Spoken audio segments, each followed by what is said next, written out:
Here's the truth no one tells you about misplay. Yes, people really get paid. But most users still quit after a few days because they realize they're earning way less than expected. So is misplay actually legit in 2026? Or is it just another app wasting your time? In this video I'm going to break down exactly how misplay works, how much money users realistically make, the biggest mistakes beginners make, and whether it's worth using it all this year. And trust me, one detail about how rewards slow down over time catches almost everyone off guard. Let's start with the basics. Misplay is a mobile rewards app that pays Android users for playing games. You download games through the app, play them for a certain amount of time, earn units, and then redeem those units for gift cards. Simple idea. And yes, it's a real company. Thousands of users have redeemed rewards from Misplay over the years. Popular payout options include Amazon, Google Play, Visa gift cards, and more.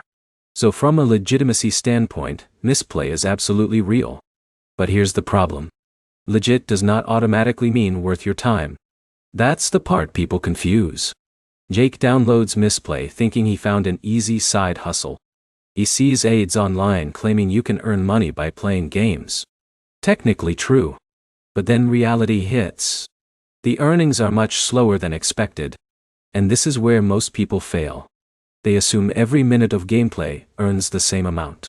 It doesn't. Misplay uses a progression system tied to units and game levels. Early rewards usually come faster to keep users engaged.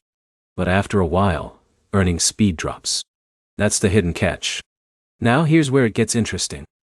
The type of game you choose changes everything.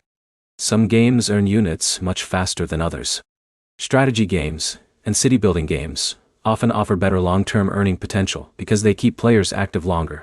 Meanwhile, simple puzzle games may start fast, but slow down quickly. Alex learned this the hard way. He spent hours on a random puzzle game earning tiny amounts. Then he switched to a strategy game with boosted rewards and earned more units in less time. So game selection matters a lot. But let's answer the biggest question directly. How much can you realistically make on Misplay in 2026? For most casual users, probably somewhere between a few dollars to maybe $20 or $30 per month. That's the realistic range. Some highly active users earn more, especially during boosted events or bonus promotions. But this is not a full-time income app. Not even close. And honestly, if someone online claims they're making hundreds every month casually playing games, you should be skeptical. Now here's something important many reviews ignore. Misplay rewards time, not skill. You do not need to be good at games. The app mostly tracks activity and engagement. That means even beginners can earn. But here's the downside. Because rewards are time-based, the hourly earning rate is usually very low. Sometimes extremely low. This is where expectations matter. If you already play mobile games for fun, earning a few extra gift cards feels nice. But if your only goal is maximizing income, there are usually faster side hustles. Now let's talk payouts because this is another huge concern. Misplay generally processes rewards reliably. Many users receive gift cards within a couple of days after redeeming. Sometimes faster. That's one reason the app still has a strong reputation in 2026. Why? But here's the catch nobody talks about enough. The minimum cash-out threshold matters psychologically. When users are close to a reward, they stay motivated. But once earnings slows down after redemption, frustration kicks in. That's why many people quit after their first payout. The early momentum disappears. Now, let's discuss device limitations because this surprises people too. Misplay is mainly focused on Android users. If you're using iPhone, your options are much more limited. And that alone eliminates a huge number of potential users. Now, here's where things get even more interesting. Misplay's reward rates constantly change. One week, a game may have a huge multiplier. Next week, it drops dramatically. That means timing matters. Smart users watch for boosted games and limited time events. John ignores low-paying games completely. He waits for bonus multipliers and focuses only on higher value offers. That one strategy alone improves his earnings significantly. But here's the problem. Most users never optimize anything. They just download random games and hope for the best. That approach wastes time fast. Now let's compare Misplay to other reward apps, because this gives important context. Compared to survey apps, Misplay feels more entertaining. Compared to cashback apps, it usually pays less. Compared to gig work, it's nowhere close financially. But compared to mindlessly gaming for free anyway, earning something is better than nothing. And honestly, that's the best way to think about it. Misplay works best as entertainment with small rewards attached, not as a serious income stream. Now let's talk about tracking issues, because this frustrates a lot of users. Sometimes games fail to register progress correctly. This usually happens if permissions are disabled, the app loses tracking access, or users download games outside Misplay. This is where people panic and think the app is fake. Usually it's a tracking problem.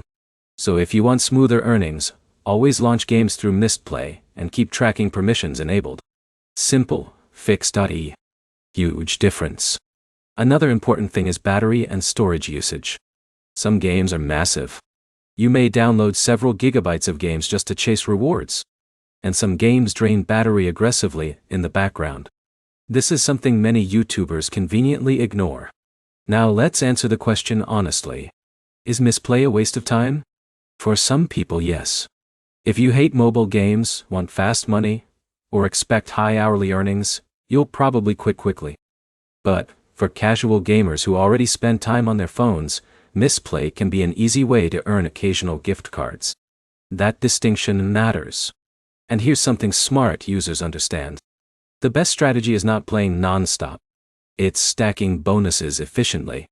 Play during multipliers. Switch games when earning slows. Target quick milestones. And stop wasting time grinding low-value games endlessly. That approach changes the entire experience. Now here's the biggest mistake beginners make. They chase every available game. Bad idea. Instead, focus on games with strong reward multipliers and good user reviews inside the app. Quality beats quantity. Every time. So what's the final verdict in 2026? Misplay is legit. People really do get rewards. The app is not a scam. But the earnings are modest, the time investment is high, and the long-term grind can feel slow if you expect too much. For casual gamers, it's decent. For serious moneymakers, it's probably not enough. And honestly, once you understand that difference, the app makes a lot more sense. If this video helped you decide whether Misplay is worth trying, hit the like button and subscribe for more honest app reviews and side hustle breakdowns. And in the comments, tell me the most you've ever earned from a gaming rewards app. I'm curious to see what people are actually making in 2026.